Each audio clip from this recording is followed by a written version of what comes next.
Trailer शुरू होने से पहले डिस्क्लेमर में देखने को मिलता है कि भाई फिल्म जो है वो काल्पनिक है। इसका किसी व्यक्ति, समुदाय, जाति, धर्म से लेना देना नहीं है और किसी का अनादर करने की कोई मंशा नहीं है वगैरह वगैरह। तो इस डिस्क्लेमर को देखते ही समझ आ गया था कि कुछ पॉलिटिकल डायलॉग्स, टिप्पणी आदि देखने को मिलने वाला है इस ट्रेलर में। लेकिन ये क्या? रिव्यू करेंगे सत्यमेव जयते 2 का ट्रेलर।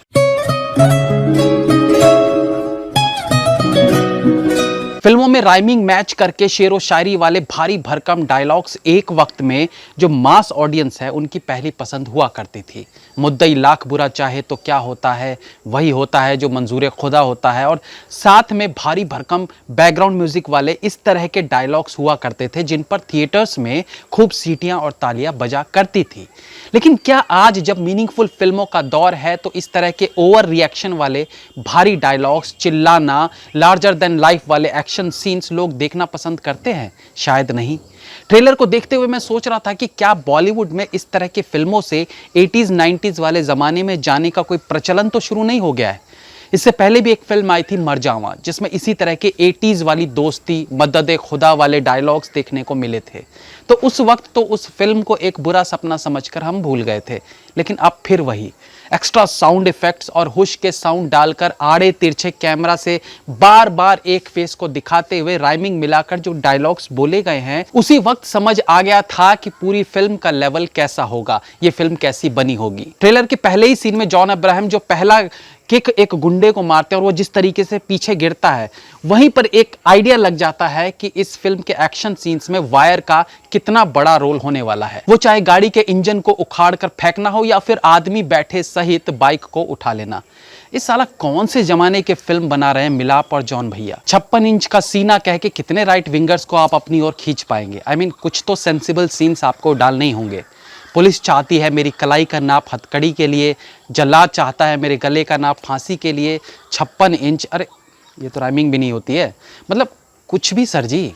टेबल को एक मुक्के में बीचों बीच से कैसे 2 टुकड़े में परिवर्तित किया जा सकता है, इसके लिए जॉन सर से ट्रेनिंग लेने की जरूरत है सबको। कतई जहरीला घुसा मारा था मेरे भाई ने। और ट्रेलर में अभी जॉन भाई ने गाड़ी का चदरा फाड़कर चतर बतर किया ही था कि पता चला कि अरे ये तो फिल्म में यत्र तत्र सर्वत्र जॉन ही जॉन भरे पड़े हैं।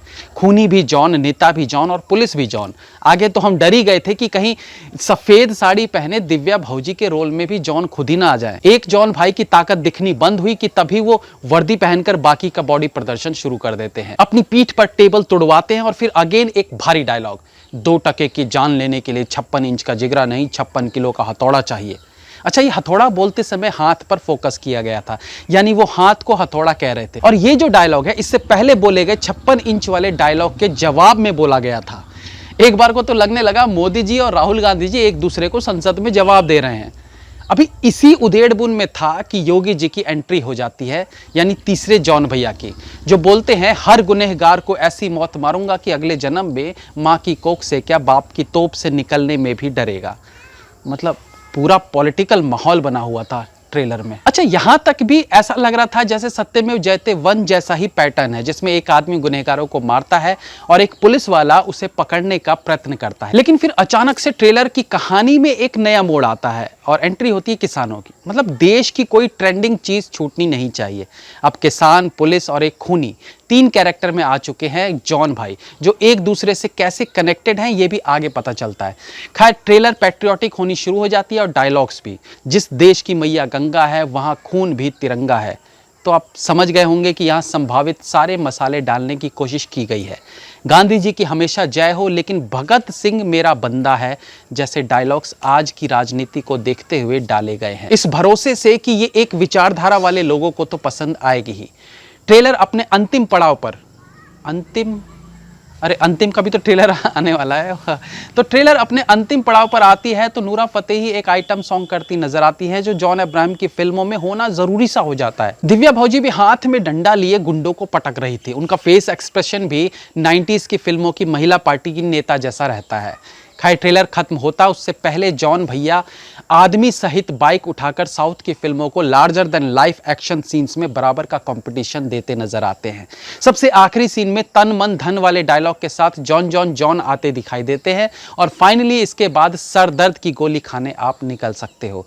ये तो हुआ व्यंग, लेकिन असल में भी ट्रेलर व्यंग ही है जो शायद यूपी बिहार के सिंगल थिएटर में कुछ वाहवाही लूट ले, बट मल्टीप्लेक्स ऑडियंस का टेस्ट अब ऐसा नहीं रहा। सत्यमेव जयते का पार्ट 1 भी ऐसा ही था, बट उसमें मनोज बाजपेयी जैसे एक्टर्स थे जो लार्जर देन लाइफ वाले एक्शन सीन्स और डायलॉग्स को थोड़ा सीमित कर अपनी रियल एक्टिंग का तड़का डालने में कामयाब रहे थे। बट यहां तो सारे किरदार में खुद जॉन ही नजर आते हैं, तो फिर इन्हें कौन रोकता।